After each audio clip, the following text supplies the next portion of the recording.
본 방송에서 제공하는 투자 정보는 투자 판단에 대한 조언입니다. 방송에서 제공하는 주식의 가치, 가격 상승 및 가격 하락에 대해서는 방송사에서 보장하지 않습니다.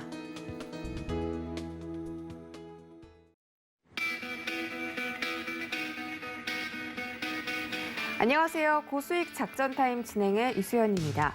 어제 우리 시장 강한 반등에 성공했습니다. 기분 좋은 월요일을 시작해줬는데 이 코스피 시장에서는 바이오주나 반도체주 같은 그동안 낙폭이 좀 컸던 종목들 위주로 상승이 나오면서 이 코스피 시장이 3,000선 코앞에서 거래를 마쳤습니다. 이 코스닥 시장에서도 외국인들의 수급이 개선되면서 1,029선에서 거래 마치는 모습이었는데 어제는 유럽 의약품청에서 레키로나에 대한 사용 승인 허가 소식에 따라서 셀트리온 관련 종목들이 강세를 보였습니다. 또 조금 전에 마감된 뉴욕 3대 지수는 보합권에서 거래 마쳤고요. S&P 500 지수가 딱 0%, 그리고 다우존스 지수와 나스닥 지수가 0.04% 소폭 하락했습니다.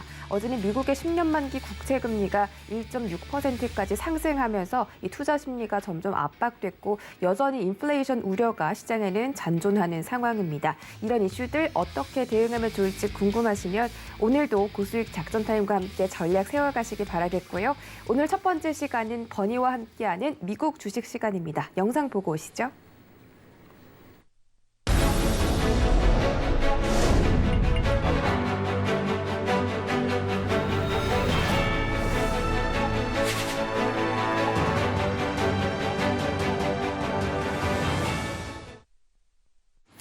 네, 40년 가까이 이 주식시장에서 몸 담아오신 버나드 케인과 함께하는 생생한 미국 현지 종목 이야기입니다. 그동안 소개해드렸던 종목들 지금 수익률이 굉장히 좋다고 하는데요. 베스트 톱5 종목들 만나보고 오시죠. 네, 먼저 버니의 미국 주식 베스트 톱5입니다. 1위에 랭크되어 있는 빌닷컴, 방송일 종가가 199.7달러죠. 현재는 상승률이 63%까지 올라갔습니다. 무려 3달 동안 63%라는 수익률 기록하면서 어제 기준 종가 325달러고 어제는 한 2% 정도 하락한 바가 있습니다. 자, 그다음 아리스타 네트워크스입니다. 무섭게 치고 올라오는 종목인데 9월 17일에 좀 말씀드린 종목이고요. 방송일 종가가 359달러인데 어제 종가 기준 528달러 거래 마쳤습니다. 현재까지 상승률은 47% 기록하고 있습니다. 그다음 더 트레이드 데스크도 좀 많이 말씀을 드렸는데 이 종목도 굉장히 좋은 종목이죠. 방송일 종가가 72달러입니다. 현재는 105달러에서 거래 마쳤고요. 어제 하루 동안 5% 넘게 상승해 준 바가 있습니다. 현재까지 상승률은 44.89%네요. 가장 최근에 말씀드렸던 스노우플레이크라는 종목입니다. 클라우드 서비스 업체고 방송일 종가 298달러, 현재 종가는 393달러입니다. 약 100달러 정도가 좀 차이가 나고 있는데 현재까지 상승률은 32% 기록하고 있습니다. 어제도 1.8% 정도 상승 마감했네요. 자, 마지막으로 넷플릭스입니다. 넷플릭스 방송일 종가 569달러인데 그때만 해도 넷플릭스가 더 오를까 했는데 더 올랐습니다. 어제 종가 기준 679달러 기록했고요. 현재까지 상승률은 19달러 챙겨가고 있습니다.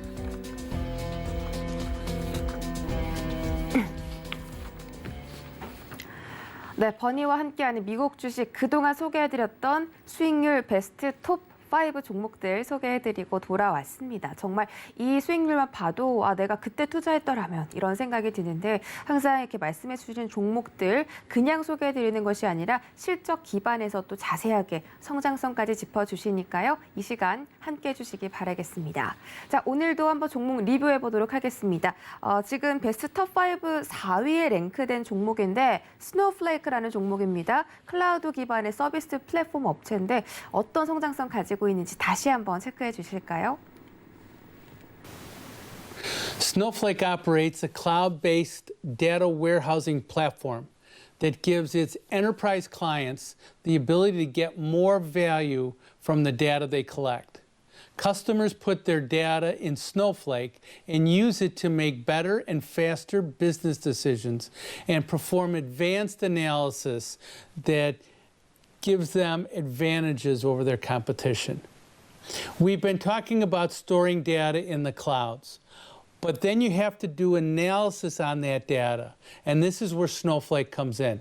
They allow you to do your analysis regardless of which cloud your data is in. So you could have it in Amazon Web Services, you could have it in Azure, Microsoft's division, or anywhere else, in Google, but you still need to do the analysis on it. With all the companies involved in the fast-growing cloud computing space today, it can be tough to distinguish one cloud tech company from another. But Snowflake is really something special. By bringing together widely fragmented data and allowing data scientists to gain insights from it, Snowflake truly has been groundbreaking innovator in the big data movement. On top of all this, the CEO owns 5% of this stock.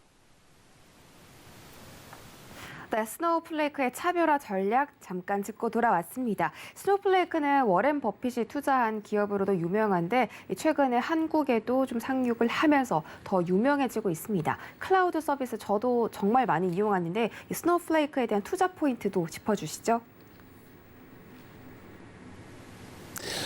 We can see on this chart when we look at the last couple of years that Snowflake definitely has been volatile in terms of stock price performance. It's had big rallies, it's had big setbacks.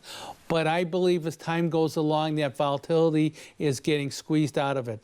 That's just at the beginning, when everybody realized how special Snowflake was, and when they came public, the stock rallied so substantially.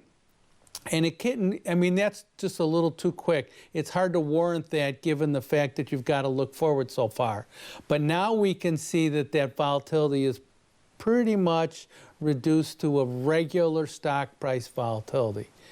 If we look at the stock and we compare it to the NASDAQ as a whole over that period of time, you can see Snowflake, the black line, has significantly outperformed NASDAQ and has significantly underperformed NASDAQ. If we look at that stock price performance and look at it how it's performed in NASDAQ, you can see that over time that stock price is slightly better than NASDAQ, but it's had a significant amount of volatility. As that stock goes up and then down, it's gone down with a lot more volatility than NASDAQ had. But I believe that that volatility is gone. That volatility occurred in the first 6 months of this stock after it went from the IPO. So if we then look at how we compare Snowflake to the NASDAQ 100, and we take the price of Snowflake and we divide it by the NASDAQ 100, which is the QQQ, we can see that ratio and we can see how you could underperform and overperform. So if we look at this period of time, we can see that since the last few months, Snowflake has outperformed the NASDAQ. And that's the time that we want to be in this company. I believe Snowflake is going to go up substantially over the next 3 to 5 years. And we want to be involved in this stock when it's outperforming the NASDAQ, when it's above a 20-week moving average on a weekly basis, looking at that ratio. The ratio is at the bottom clip of the chart, and then I compare that to the actual stock price performance on the top clip of that stock.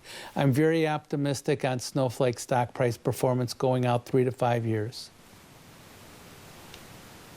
네, 항상 이 단기적인 투자가 아니라 장기적인 투자를 권해주시고 있고 그 종목의 차트가 나스닥을 능가했을 때가 좋은 매수 시점이다라는 꿀팁까지 전해드렸습니다. 스노우플레이크에 대해서 설명드렸고요. 다시 한번 설명 듣고 싶으신 분들 유튜브 서울경제TV 채널 통해서 다시 보기 가능하시고요. 문자 샵 0082번으로 버니의 미국 주식이라고 전송해 주시면 버니와 함께 해보실 수가 있습니다. 많은 참여 기다리고 있겠습니다.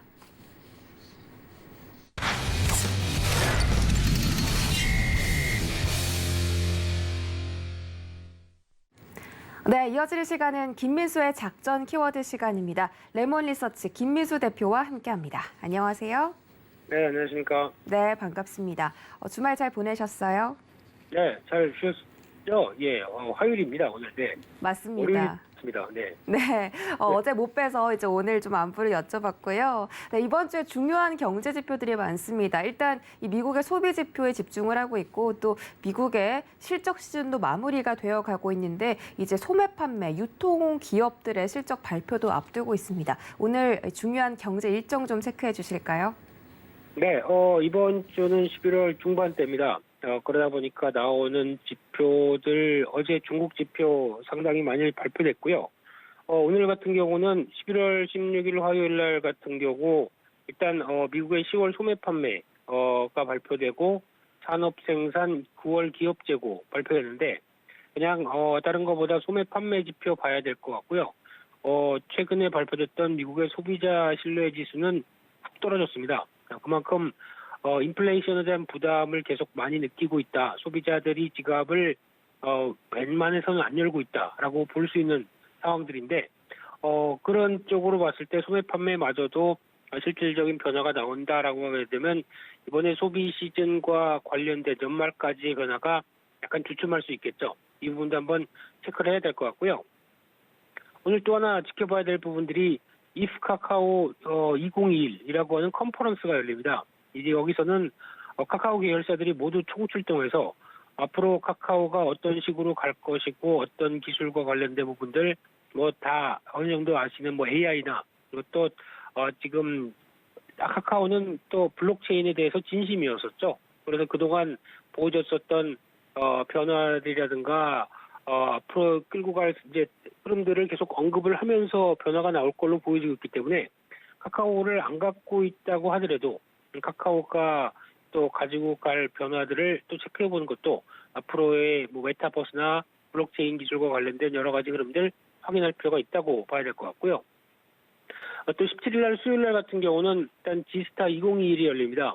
부산 분이 아니고 한국 사람이면은 게임에 관심 있는 사람이라면 가보고 싶은 또 하나의 게임 게임 전시회라고 보시면 될 것 같은데 부산 백스코에서 열립니다. 그래서 아마 이번에는 조금 더 기대감이나 관심 있게 보는 부분들이 그동안 게임사들에 대한 여러 가지 변화를 이렇게 크게 가져갔지 않다가 최근부터 블록체인을 활용한 플레이 투 어른이 나타나기 시작하면서 과연 앞으로 어떤 게임사들이 어떤 미래를 보여줄까 안쪽에 대해서 관심이 높다 보니까 온라인 쪽으로도 되죠. 그래서 이에 따른 여러 가지 변화들도 한번 체크할 필요가 있다라고 봐야 될 것 같고요. 그밖에 삼성전자의 소프트웨어 개발자 컨퍼런스가 또 이어집니다. 그래서 지금 삼성전자가 가장 또 많이 생각하는 부분들, 지금 하드웨어 쪽이 아닌 소프트웨어 쪽에 대한 여러 가지 육성과 변화를 이끌어내야 될 걸로 보여지고 있는데 그런 부분들이 역시 맞춰서 변화가 나올 수 있는 흐름들 이어가는지도 한번 좀 체크해야 될 것 같고요. 그밖에 미국의 10월 경기 선행 지수가 발표가 될 예정이고 특히 이날 엔비디아죠. 실적 발표 엔비디아가 발표될 예정이고 또 시스코 시스템스 타깃 발표될 예정인데 엔비디아 실적 관련된 쪽은 눈여겨보셔야 될 부분들이 지금 최근 들어서 엔비디아도 메타버스에 대해서 진심입니다. 라고 얘기를 하면서 여러 가지 소프트웨어 관련된 쪽을 무료로 공급하고 그리고 좀 더 변화된 그 메타버스 환경을 구현하기 위한 툴들 계속 공개를 하고 있는데 그렇게 되면은 왜 이 회사가 그냥 공개를 하느냐라고 봤을 때는 앞으로 이런 다양한 툴을 쓰고 좀 더 높은 메타버스 환경을 구현하기 위해선 우리 GPU가 필요합니다. 라는 쪽에 대한 그래픽을 좀 더 강조한다라고 하게 되면 이런 부분들과 함께 보여줄 수 있는 엔비디아의 실적과 또 IR들 계속 체크해야 될 것 같고요. 11월 18일 목요일은 일단 수능 시험일이다 보니까 주식 개장과 폐장이 모두 1시간씩 지연됩니다. 그래서 9시 개장이 아니라 10시 개장으로 보시면 될 것 같고요. 그리고 또 그와 관련된 일정들이 약간씩 좀 뒤로 지연되다 보니까 그걸 또 확인하는 것도 주식 투자 뭐 다 아실 걸로 알고 있습니다만 네. 한번 높아심에 체크를 해봤고요. 그렇게 또 한국은행에서 이제 중앙은행 디지털 화폐 CBDC 관련된 쪽에 컨퍼런스가 있다 보니까 지금 최근에 가장 또 적극적으로는 영국이 나서고 있죠. 그런 쪽에서 CBDC도 우리도 디지털 화폐 쪽에 한 걸음 다가선다. 근데 이 부분이 어떤 저희가 알고 있는 가상화폐 움직임보다는 좀 더 공적인 느낌도 나고 그와 관련된 뭐 어떤 거래소를 통해서 움직이는 것보다 이를 통해서 어떤 디지털 화폐에 대한 움직임들이 좀 더 가속화되고 있다는 쪽을 체크하는 게 더 중요하지 않을까 싶고요. 그밖에 말씀드렸던 10월 경기 선행 지수는 목요일 날 발표되고 또 어플라이드 머티리얼즈 같은 경우는 미국의 또 반도체 장비주죠. 그러다 보니까 실적 분야들도 체크해야 될 것 같고요. 그밖에 11월 19일 금요일 날 같은 경우는 한국의 10월 생산자 물가 지수가 발표가 될 예정입니다. 역시나 10월 달 지표다 보니까 여전히 고공행진으로 이어갔을 거라고 추정이 되고 있고요. 그밖에 LA 오토쇼 아이오닉 7이 공개됩니다. 좀 더 큰 아이오닉 5다 보니까 대형 SUV 쪽으로 얘기를 하고 있는데 이쪽에 대한 또 변화들 지켜봐야 될 것 같고요. 그밖에 이날 지옥이라고 하는 드라마가 넷플릭스에서 공개됩니다. 아시는 분들 좀 뭐 미리 약간 맛을 보셨던 분들은 재밌다라는 반응들이 좀 높다 보니까 기대감이 살짝 올라가는데 클라이맥스 스튜디오죠. 그러다 보니까 J 컨텐츠가 연결되고 있는 변화들 또 체크를 하면서 흐름 보셨으면 좋겠습니다. 네, 주요 경제 일정 짚어보고 돌아왔습니다. 넷플릭스의 지옥 저도 기대해 보도록 하겠고요. 네, 첫 번째 키워드 확인하시죠. 네, 오늘의 키워드 실적 발표 마무리 포인트는입니다. 3분기 실적도 이제 다 끝나가는 국면에 접어들었고요. 이제 시장은 올해 마지막 4분기로 관심이 좀 쏠리는 그런 모습을 나타내고 있습니다. 3분기 실적 미국에서는 너무 좋은 실적이 발표가 됐습니다. S&P 500에 상장한 대부분의 기업들이 호실적을 발표했고 우리 기업들도 좀 마찬가지로 어닝 서프라이즈를 발표한 기업들이 많았습니다. 또 실적에 따라서 종목별로 차별화 장세가 연출되기도 했는데 이 4분기 전망까지 또 앞으로 포인트 좀 짚어주시죠. 네, 굵직한 기업들 어느 정도 실적 발표되고 이제 변화가 나오다 보니까 여기서 이제 지금 나오고 있는 실적에 대한 여러 가지 정리도 필요한 시점이라고는 봐야 될 것 같은데요.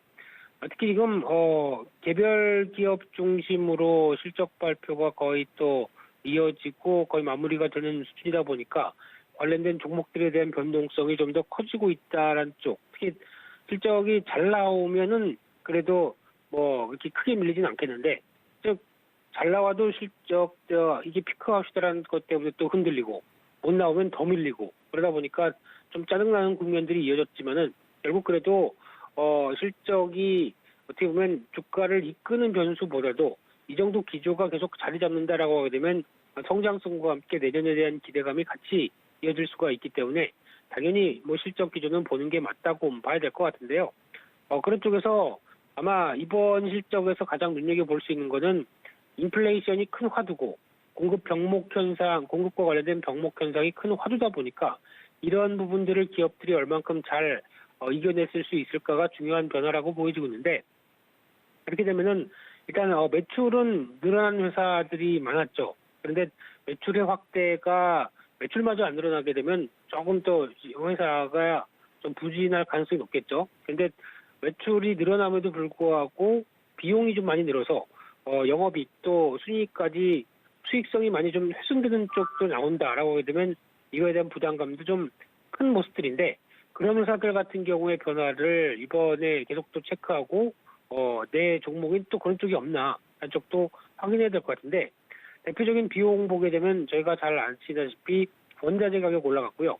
임금도 만만치 않게 저희 임금 빼고는 다 올랐죠. 근데 남의 임금은 잘 올라가는 것 같습니다. 그래서 임금 올라갔고 거기다가 물류 비용들 대표적으로 해상운임 같은 수출 기업들 쪽에서는 이런 물류 비용들 많이 또 올라갔고 하다 보니까 이런 부분들 반영하기 시작하게 되면 매출이 올라도 이를 좀 못 따라가는 수익성을 보인다라고 하게 되면 시장의 또 부담감이나 우려감도 커질 수가 있기 때문에 이 부분 관련된 쪽들도 계속 체크를 해야 될 것 같고요. 따라서 3분기 같은 경우 실적 변화를 눈여겨보는 것보다 상반기 대비해서 3분기가 어떻게 변했느냐 한쪽으로 봤을 때 본격적인 인플레이션 압력에 제품 가격들을 충분히 정가해서 넘길 수 있는 회사들인지 이런 부분들을 계속 확인하면서 보시는 전략들이 중요하지 않을까 싶고요. 결론은 지금 그렇다고 하더라도 포인트는 내년일 겁니다. 내년도 지금 같은 실적에 대해서 고민할 것인가, 아니면 지금같이 좋은 실적들을 내년도 계속 보여줄 것인가 라는 흐름들을 보시면서 기업을 계속 끌고 갈지 아니면 조금 더 변화를 이끌지 체크를 해야 될 것 같습니다. 네, 실적과 관련해서 자세한 전략들 짚어주셨습니다. 오늘자 시장 대응 작전 중요할 텐데 어제 우리 시장이 오랜만에 상승 마감 성공했습니다. 그런데 아직까지는 박스권을 횡보하고 있다라는 느낌을 벗어낼 수가 없어요. 이 코스피 시장도 3,000선 좀 넘으면 다시 이 저항선을 맞고 떨어지면서 좀 다시 하락하는 분위기고 어제 뉴욕 증시도 분위기가 뭐 오르는 장은 아니었기 때문에 오늘 우리 시장도 다시 한번 하락세 나오지 않을까 좀 걱정이 되는데요. 오늘 대응 작전 좀 세워주시죠. 네, 항상 걱정은 걱정입니다. 네, 계속 시장이 변화가 나올 때마다 걱정할 수밖에 없는데 지금 기조로 보게 되면 일단 어제 이어갔던 변화 그리고 오늘 미국 시장이 좀 흔들렸다고 하더라도 전략 후강 쪽으로 나오지 않을까로 기대할까요? 바람일까요? 네, 아무튼 그런 쪽으로 변화가 나올 걸 기대를 하고 있는데 그런 관점 쪽에서 다음 변화를 생각하게 되면은 아마 어떤 지금보다는 3,050선 정도까지가 더 중요한 흐름들이 아닐까 생각되고 있고요. 이 정도에서 다시 위쪽으로 계속 강하게 가느냐 아니면 이 정도 3,000선 위쪽 3,050선에서 어느 정도 더 힘을 못 발휘하고 꺾이느냐에 따라서 시장의 또 여러 가지 분위기도 바뀔 수가 있기 때문에 관심 있게 보시되 아마 지금까지는 그 정도까지는 시도하지 않을까로 바라보고 있고요. 게다가 또 지금 동향을 봤었을 때 그동안 많이 좀 소외되고 낙폭이 컸던 대형주가 좀 힘을 내기 시작을 합니다. 그래서 이런 부분들이 지금 시장의 버팀목과 주된 흐름들로 나오고 있는 상황들인데 그러다 보니까 기존에 좀 강했었던 주도 섹터들이죠. 엔터, 메타버스, 게임 관련된 종목들이 업체별로는 시도를 한다고 하더라도 약간 살짝 좀 눈치를 보고 있는 상황들이죠. 그래서 결론적으로는 한 3,050선대 이상으로 넘어가면서 계속 대형주 중심의 강세장으로 좀 연말장으로 복귀하는지 아니면 3,050선 부분에서 힘이 빠져서 상대적으로 기존에 강했던 주도주 섹터들이 다시 더 강해지는지라고 하는 어떤 시소 게임의 변화들을 계속 체크해야 될 것 같고요. 그런 쪽에서 저희가 할 수 있는 거는 가는 쪽이 우리 편 이런 쪽이다 보니까 그를 시장 흐름 맞게 포트폴리오를 대응하는 전략들이 가장 중요하지 않을까라는 쪽에서 보시면서 어떤 지금 오늘보다는 아마 주 중반 이후가 더 중요하지 않을까 싶습니다. 그쪽에 대한 시장 변화 체크하면서 대응하시는 게 좋지 않을까 싶습니다. 네, 코스피 3,050포인트 짚어주셨으니까 그 정도 기준으로 흐름 잘 체크해 보시기 바라겠고요. 지금까지 레몬리서치 김민수 대표와 함께했습니다. 고맙습니다. 감사합니다.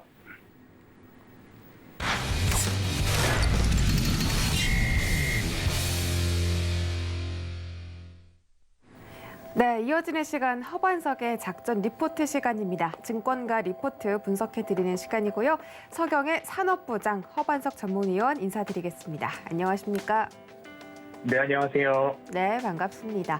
이번 주 정말 오랜만에 반도체 업종에 대해서 짚어보기로 했는데요. 오늘 어떤 종목일지 화면으로 만나보시죠. 네, 오늘의 종목은 모두가 알고 있는 삼성전자입니다. 차별화 한 방이 절실하다. 어떤 한 방이 좀 필요할지 궁금한데 주식하시는 분들이라면 삼성전자 꼭 한 번쯤은 매수를 해보셨을 것 같습니다. 삼성전자 그래도 어제는 1% 상승하면서 최근에 외국인과 기관의 순매수가 좀 들어오고 있다고 하는데요. 자세한 분석 부탁드릴게요. 네, 이번 주는 반도체 업종 섹터를 살펴보고 있고요. 그 첫날의 종목으로 우리나라 국가대표, 우리나라 대표 기업인 삼성전자를 좀 가지고 나왔습니다. 11월 9일 케이프투자증권 리포트와 11월 11일 발간된 유진투자증권의 리포트 두 가지를 좀 참고해서 같이 살펴보도록 하겠습니다. 개인 투자자와 삼성전자는 뗄래야 뗄 수 없는 관계가 이제 그 주식 분할을 기점으로부터 또 시작이 된 것 같습니다. 10만 전자를 돌파하고 6개월 동안 횡보 및 조정이 나왔습니다. 그리고 7만 원, 8만 원 선에서 박스권 움직임을 보이는가 싶더니 지수의 조정과 함께 삼성전자의 조정과 함께 지수의 조정이 온 것인지, 지수의 조정과 함께 삼성전자의 조정이 온 것인지 동일한 이야기이지만 상반기 그리고 3분기 보고서 기준 500만 명에 달하는 개인 투자자분들이 대체적으로 조금 손실 구간에 다 머물러 계시지 않나라는 생각이 듭니다. 개인 투자자의 수의 증가는 올해만 이제 170만 명 이상 증가하면서 1영업일당 1만 명씩 증가를 했다라는 통계가 나오고 있고요. 3개월 동안 64만 명이 증가를 했으니까요. 대표적인 국민주라고 표현해도 이제는 무색하지 않다. 500만 명의 개인 투자자라고 한다면 참 개인 투자자분들이 주식에 대해서 입을 열기만 하면 삼성전자는 꼭 나와야 된다라는 생각입니다. 상반기 내내 개인 투자자분들의 추가 매수가 이어졌습니다. 1월 10조 원 이상, 2월 3조 원 이상, 3월 2조 4,600억, 4월 2조 7,300억, 5월 4조 2,500억, 6월 1조 3,300억, 7월 2조 1,800억, 8월 5조 6,100억 원, 그리고 9월 3,200억 원, 10월 2조 4,500억 원, 순 매수를 1월부터 10월까지 어마어마한 금액들이 지금까지 개인 투자자분들이 매수를 이어져 왔는데 11월 들어서 11월 1일부터 12일 10거래일 동안 2,590억 원을 개인 투자자분들이 순 매도했습니다. 이러한 모습들이 연초 그리고 주가 지수 고점을 찍은 이후에 사실 삼성전자 같은 경우에는 어제도 말씀드렸지만 개인 투자자분들이 많이 보유하고 있기 때문에 무겁다. 그리고 개인 투자자는 한 방향으로 조금 가는 게 어렵지 않나. 그래서 1월부터 10월까지 순 매수만 기록하다가 11월 반등과 맞춰서 그리고 사실 11월 1일부터 매도가 지속되었기 때문에 개인 투자자분들이 조금 팔아야 주가는 움직이겠다라는 그러한 생각과 전망들은 꾸준하게 이어졌었는데 의미 있는 구간에서 반등이 나왔고 개인 투자자분들이 11월 1일부터 12일까지 2,500억 규모의 매도를 쏟아냈는데 과연 매도가 맞을까 하는 고민도 해보셔야 될 것 같고요. 고민이 되는 아주 고민이 깊은 시점이 지금 딱 반등이 나온 이 지점이 아닐까라는 생각이 듭니다. 이재용 부회장의 미국 방문, 캐나다 미국 방문이 있었고요. 그리고 미중 정상회담이 화상으로 남아 오늘 오전 중에 이루어집니다. 그리고 지수는 2,900포인트의 이중바닥 또는 분봉상으로 보면 삼중바닥까지도 관찰이 되고 있기 때문에 결론적으로 말씀을 드리면 삼성전자를 갖고 계시는 개인 투자자분들은 조금 버텨보자라는 말씀을 좀 드리고 싶고요. 매출과 이익은 사상 최대치, 사상 최고치를 기록하고 있음에도 불구하고 주가 상황은 여전히 좀 어려운 상황인데 이제 의미 있는 반등이 나온 첫 포인트이기 때문에 먼저 소결론을 말씀을 드리자면 조금 버티는 전략이 조금 더 낫지 않을까라는 말씀을 드리면서 삼성전자 여러 가지 사업 부문들이 있지만 그래도 반도체 업황의 개선은 좀 지켜보아야 하지 않나라는 말씀을 먼저 좀 드리도록 하겠습니다. 네, 삼성전자 모멘텀 체크리스트에 따라 좀 살펴봤는데요. 앞으로 관전 포인트도 짚어주시죠. 네. 먼저 반도체 업종의 투자 포인트가 곧 삼성전자의 투자 포인트가 될 수도 있기 때문에 어제 말씀드렸던 반도체 업종 포인트 하나씩 좀 짚어보겠습니다. D램 가격이 고점은 아니다. 2018년도 당시에 D램 가격의 상승폭이 저점 대비 154%였는데 현재 D램 가격은 54% 저점 대비 상승한 상황이기 때문에 D램 가격이 고점 논란 지금부터 꾸준하게 내려가기만 할 것이다 라는 이야기는 아니다 라는 이야기 좀 드리고 싶고요. 재고도 마찬가지로 피크 아웃 재고가 하이퍼스케일러들, 서버 공급자들이 재고가 많기 때문에 가격 협상에 있어서 우위를 누릴 수 있고 세트 업체들도 가지고 있던 재고들을 일부 시장에 내놓음으로써 디램 가격의 하락이 좀 촉발되지 않았나라는 모습들 모두 다 보았을 때 재고 수준이 생산자나 수요 측이나 모두 다 많이 줄어들었다. 재고의 피크아웃이 감지되고 있다. 그리고 경기 회복 기대감으로 인해서 수요 회복까지도 좀 볼 수 있지 않나라고 기대감이 있고요. 늘 강조드리지만 DDR4가 가고 DDR5가 왔다. DDR5의 전환기에 접어들고 있기 때문에 반도체 업종은 여기 지켜볼 필요가 있다. 그리고 전기자동차 수요가 확대될수록 반도체 탑재, 비중과 탑재량 모두 다 증가하고 있기 때문에 D램뿐만 아니라 반도체, 비메모리 반도체 모두 다 좀 기대를 해볼 만한 때가 되지 않았나라는 말씀을 드리면서 D램 가격보다 주가는 약 6개월 정도 선행한다. 그러면 현재 D램 가격의 바닥을 내년 2분기 정도로 보고 있기 때문에 그 2분기에 앞선 6개월 정도 주가의 바닥, 이미 SK하이닉스는 주가의 바닥을 조금 다진 그런 흐름이지 않을까라는 말씀을 좀 드리고 싶고요. 그리고 나서 말씀드렸던 투자 포인트 중에 하나가 메타버스와 관련된 이야기입니다. 메타버스 앞으로 서버 및 메타버스 초현실로의 연결 등이 우리 일상생활 앞에 굉장히 다가와 있고 애플, 삼성 모두 다 XR 기기에 대한 출시가 전망들이 하나하나 나오고 있는데 기정사실화가 되지 않을까라는 말씀을 좀 드리고 싶고요. 산업과 시대의 변천사를 좀 본다면 흑사병으로 인해서 인구가 감소되자 노동력이 부족해졌습니다.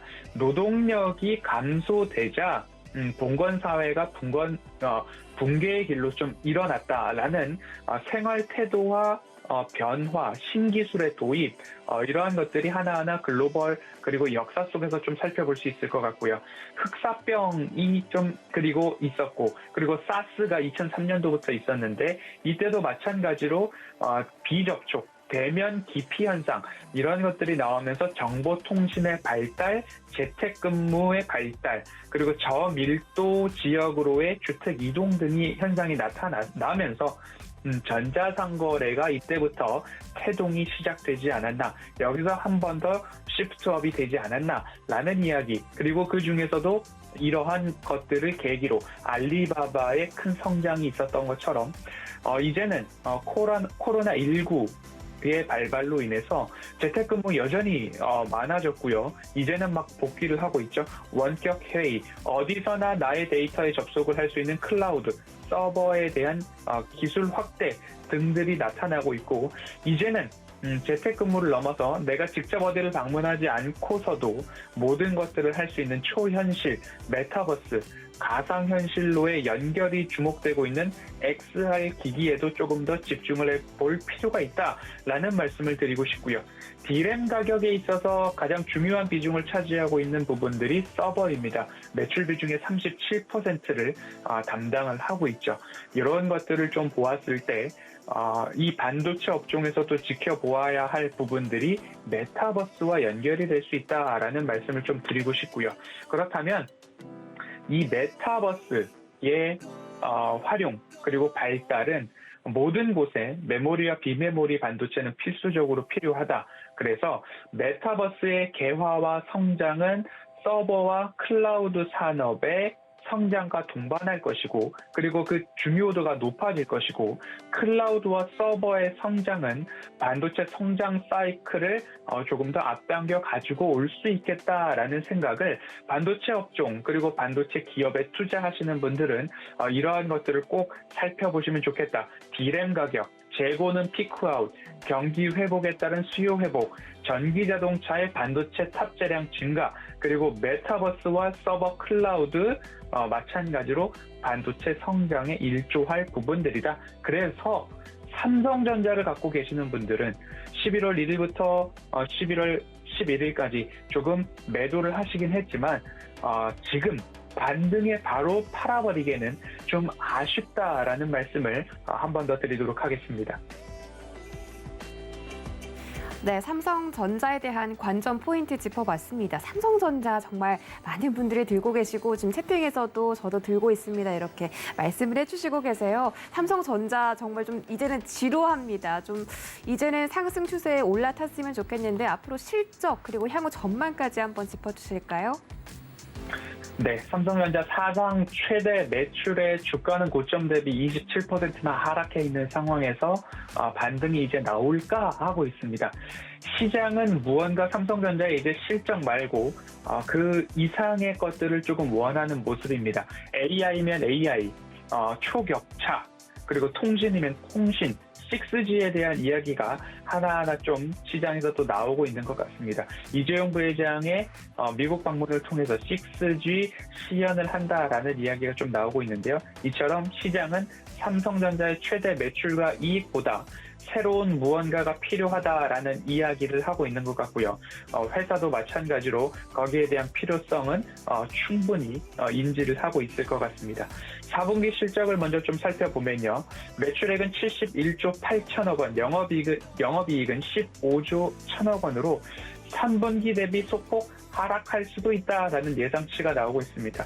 지금까지도 그랬죠. 실적이 조금 안 좋을 것 같습니다라는 이야기가 먼저 나오고 주가도 안 좋을 수 있습니다라는 이야기가 나왔으나 실적은 예상치보다는 좋게 나왔던 지금까지의 모든 흐름이었습니다. SK 하이닉스도 그랬고요. 삼성전자도 그래왔죠. 21년도 총 매출과 이익을 보면요. 매출은 274조 원으로 전년 대비 16%의 성장, 영업이익은 52조 9천억 원으로 전년 대비 47%의 성장이 전망이 되고 있습니다. 22년도 성적은 그럼 어떨까를 살펴보면 매출은 292조 원, 전년 대비 7%의 성장, 영업이익은 54조 원으로 전년 대비 2%의 성장이 좀 전망이 되고 있습니다. 메모리 가격 하락에 대한 우려는 완만하게 마무리가 되지 않을까라는 전망들이 나오고 있고요. 파운드리, 비메모리, 메모리 모두 다 하고 있는 종합반도체 회사인 삼성전자가 실적 개선 효과 그리고 양적 성장 모두 다 좀 잡아낼 수 있을까 반도체 업황과 함께 기대를 해볼 만한 필요가 있을 것 같고요. 삼성전자에게 필요한 것은 앞서서도 말씀드렸듯이 메모리 사이클 바닥 시그널은 업황에서 이제 감지가 되어야 할 것이고 경쟁사와의 차별화가 어디서 나타날 수 있을까를 좀 볼 수 있을 것 같습니다. 통신 쪽으로 본다면 화웨이의 미국 진출이 금지가 되어 있기 때문에 이 부분에서 빈틈을 노리는 반사수혜를 가지고 와야 할 텐데 거기서도 기술력, 초격차가 한 번 더 나와야 될 필요가 있겠다라는 말씀드리고 싶고요. 그리고 AI가 되었든 무엇이 되었든 삼성전자의 한 방이 필요한 구간인데 사업구조 재편과 M&A 등 새로운 전략을 통해서 변화 가능성이 좀 절실하다라는 생각이 좀 들고 있습니다. 현 주가는 추가 하락은 좀 제한적이지 않을까라는 생각이 듭니다. 현 주가상 배당 수익률이 약 3%대이기 때문에 그리고 앞서서도 말씀을 드렸듯이 이 오너 일가들의 세금 납부에 대해서 상속세 납부에 대해서 가장 중요한 재원이 배당이기 때문에 배당은 거꾸로 가지 않을 것이다 라는 전망이 좀 우세합니다. 그래서 주가도 마찬가지로 다운사이드는 좀 제한적이지 않을까라는 말씀을 드리고 싶고요. 현재 파운드리가 슈퍼 을이 되어 있는 상황입니다. 이곳에서도 뭔가 의미가 있는 한 방이 나와야 되지 않을까라는 생각이 들고요. 미국 방문에 앞서서 캐나다를 먼저 이재용 부회장이 들렸다라고 합니다. 들린 이유 중에 하나가 AI 연구센터를 방문하기 위함인데 이곳에서도 뭔가 시장에 메시지를 주고 있지 않나라는 생각까지도 좀 하고 있는데 시장은 실적보다도 의미 있는 한 방을 원하고 있기 때문에 삼성전자 주주분들께서도 이 의미 있는 한 방을 좀 기다려보는 전략도 좋을 것 같고요. 주가를 봤을 때 그리고 지수를 보았을 때는 3050포인트까지의 반등까지 삼성전자도 같은 흐름을 하지 않을까라는 생각이 들기 때문에 그리고 그 이후의 흐름도 의미 있는 한 방에 노출된다면 조금 더 추가 상승이 될 수 있기 때문에 지금까지 오랜 시간을 거의 1년여 시간 동안 고생하셨다면 그 고생에 대한 뭔가 대가를 또 받으셔야 되니까 지금 팔기보다는 조금 더 가지고 가시는 이왕 기다린 거 좀 더 시간을 여기다 투자해 보자라는 말씀, 의미 있는 한 방을 기다려 보자라는 말씀을 드리면서 오늘 삼성전자는 여기까지 살펴보도록 하겠습니다. 네, 이왕 기다려본 거 진짜 좀만 더 기다려보자라고 좀 힘을 주셨고요. 코스피 시장은 또 많은 분들께서 3,050포인트 저항선 예측해 주시고 계십니다. 코스피 시장이 올라가려면 삼성전자의 매수가 몰리고 좀 힘을 받아야 하기 때문에 이런 부분들도 단기적으로 체크해 보시면 좋겠습니다. 샵 0082번으로 허반석이라고 문자 보내주시면 이런 이야기들, 이 방송 외에도 얻어가 보실 수가 있으니까 많은 참여해 주시기 바라겠습니다. 저희는 바로 이주현의 고수익 작전 타임으로 넘어가 볼게요. 서경의 테마부장 이주현 전문위원 인사드리겠습니다. 안녕하세요. 네, 안녕하세요. 네, 반갑습니다. 어제 이 코스닥 시장 상승이 대단했습니다. 어제 정말 오랜만에 바이오 대표 종목 셀트리온 삼형제가 상승 마감에 성공했는데 어제 일단 이 셀트리온이 한 9% 정도 올랐고 셀트리온 제약이 16%, 헬스케어가 8% 상승했습니다. 레키로나가 사용 승인 권고 이후에 이 사용 승인 영향도 받아서 이렇게 좀 크게 올라갔고 어제 또 삼성 바이오로직스까지 모더나 CMO 소식 기대감이 호재로 좀 작용되면서 바이오 종목들이 대체적으로 강세 보였습니다. 또 매출까지 전년 대비 38% 상승, 영업이익은 전년 대비 122% 상승했다고 하는데 셀트리온 삼형제 주가 전망 짚어주시죠. 네, 일단 뭐 셀트리온 좋은 소식은 분명히 맞다라고 생각이 들고요. 지금 현재 그 국내에 나와 있는 실생 치료제라고 할 수 있는 부분인데, 레키로나에 대한 유럽 사용 승인 이 부분이 좀 주가의 트리거가 되지 않았나라고 생각이 들고요. 보통 이제 사용 신청을 하게 되면 한 달에서 두 달 정도 걸린다고 합니다. 셀트리온에 이제 이렇게 그 좀 신청하자마자 바로 이렇게 좀 됐다라는 부분이 지금 어떻게 보면 셀트리온에는 긍정적인 소식으로 잡힐 수 있으나 유럽에서 이제 위드 코로나를 하고 있는 상황에서 확진자 수가 그만큼 좀 폭발적으로 지금 증가를 하고 있다라는 그런 부분으로 우리가 좀 생각해 볼 수 있을 것 같고요. 그만큼 좀 급하기 때문에 이런 부분들을 빠르게 좀 승인을 해줬다라고 생각이 듭니다. 이제 앞서 말씀하신 것처럼 실적적인 부분 굉장히 큰 폭으로 좀 증가를 하고 있는 상황인데 문제는 경구용 치료제가 이제 머크랑 화이자에서 나온다라는 거죠. 셀트리온에서 만들어져 있는 이제 레키로나 같은 경우는 이제 이렇게 혈관을 통해서 주사를 맞아야 되는 그런 부분들이고요. 경구용 치료제는 이제 그냥 집에서 쉽게 이제 먹을 수 있다라는 부분에서 좀 큰 차이가 있습니다. 한마디로 의사의 이제 처방을 갖다가 이렇게 좀 받고 병원에서 이렇게 진행이 돼야 되는 치료와 그냥 집에서 이제 약을 먹을 수 있는 거하고는 좀 큰 차이가 있다라고 봐야 될 것 같고요.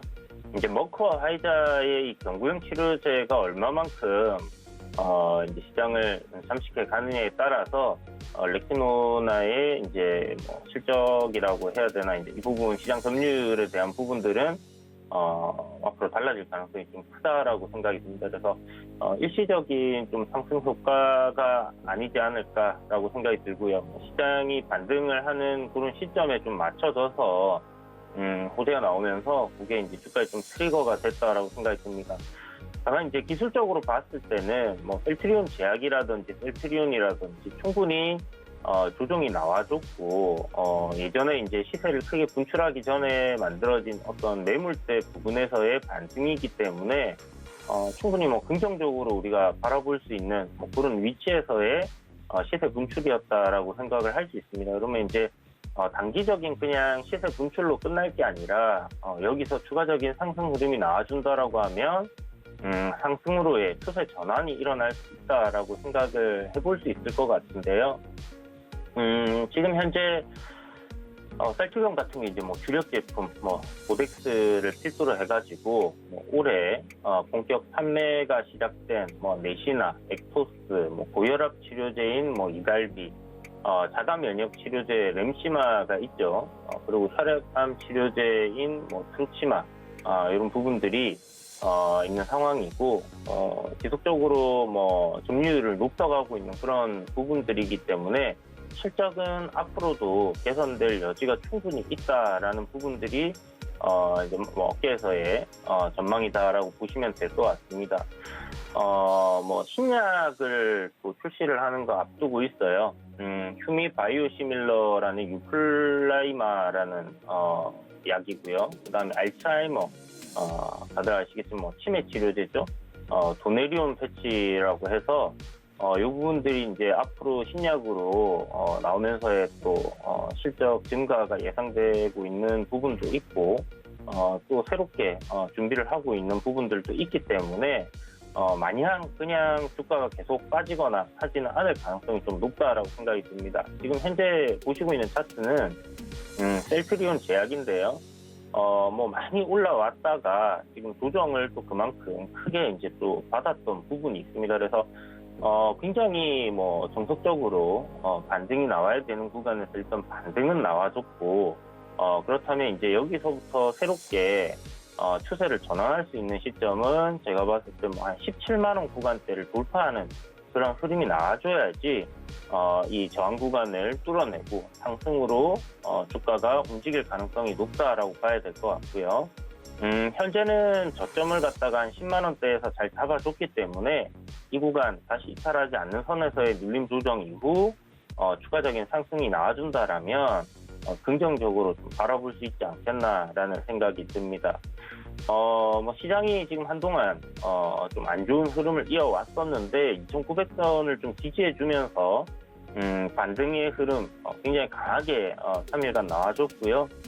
이런 부분을 힘입어서 그동안 좀 상승하지 못했던 섹터에 아니면 종목들이 좀 강하게 움직여주는 그런 흐름들이 계속 나와주고 있습니다. 앞으로도 좀 그런 흐름들이 이어져서 보유하고 계신 분들 좀 긍정적인 주가의 방향이 나와주길 기대해 볼 수 있겠고 뭐 셀트리온 헬스케어도 뭐 마찬가지입니다. 보시는 것처럼 뭐 8만 원대 지지를 해주고 있고 월봉상에서도 상승했던 그러니까 보면 월봉상 상승 추세의 쭉 흐름을 지켜보면요. 2019년부터 해서 이제 거의 뭐 18만 원까지 이제 상승 흐름 그리고 그 중심 가격 이하에서 반등 나올 위치에서 정확하게 시세 분출이 나와줬다라는 부분은 긍정적으로 볼 수 있겠는데 지금 삼형제 다 똑같은 흐름입니다. 셀트리온까지 이제 보면 여전히 내리막길을 내려가고 있는 상황이에요. 그래서 이제 오늘 이번에 거래량이 나오면서 이렇게 상승이 나와준 흐름이 요 하락세를 멈추고 추세 전환을 할 수 있는 그런 신호탄으로 작용을 할 수 있을지 여부는 좀 더 지켜봐야 될 것 같고요.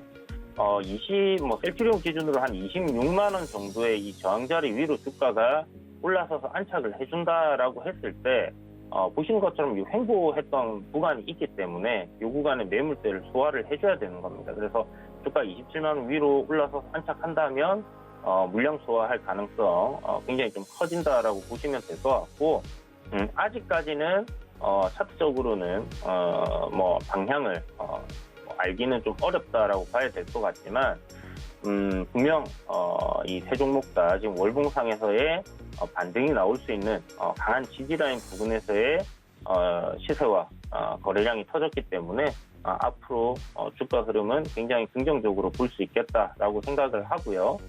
만약 최근에 접근하신 분들이 있다면 뭐 20만 원, 셀트리온 같은 경우는 20만 원으로 보시면 될 것 같고 최근에 이제 시장 안 좋을 때 저점을 형성했던 그 구간을 기준으로 삼으시고 대응을 좀 한다라고 보시면 좋을 것 같습니다. 앞서 말씀드린 것처럼 지금 판매되고 있는 약품들 계속해서 점유율 확대하고 있고 신약에 대한 기대감도 있기 때문에 뭐 여기서 시장이 크게 무너지지 않는 다음에는 셀트리온 주가가 뭐 더 이상 빠지지 않을 가능성이 높지 않겠나라고 판단이 되니까 이런 부분 좀 참고하셔가지고 뭐 매매 잘 활용하시면 좋을 것 같습니다. 네, 셀트리온 삼형제, 셀트리온과 셀트리온 제약 그리고 헬스케어까지 주가 전망 짚어드렸습니다. 샵 0082번으로 이주현이라고 문자 전송해 주시면 바로바로 실시간으로 이런 정보들 얻어 가실 수가 있으니까 지금 참여해 주시기 바랄게요. 네, 오늘 분석도 고맙습니다. 네, 감사합니다. 네, 지금 이 시간에 챙겨드린 전략들 잠시 뒤 개장해서 잘 활용해 보시기 바라겠습니다. 참고로 본 방송에서 제공해 드렸던 정보는 투자 판단에 대한 조언일 뿐 해당 주식의 가치나 수익률을 보장하진 않습니다. 또 서울경제TV와 서울경제신문은 당사의 브랜드입니다. 서울경제증권TV와는 무관하며 타사 유사 명칭에 유의하시기 바랄게요. 저희는 잠시 뒤 순간포착 매매 시그널로 돌아오겠습니다. 고맙습니다.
본 방송에서 제공하는 투자 정보는 투자 판단에 대한 조언입니다.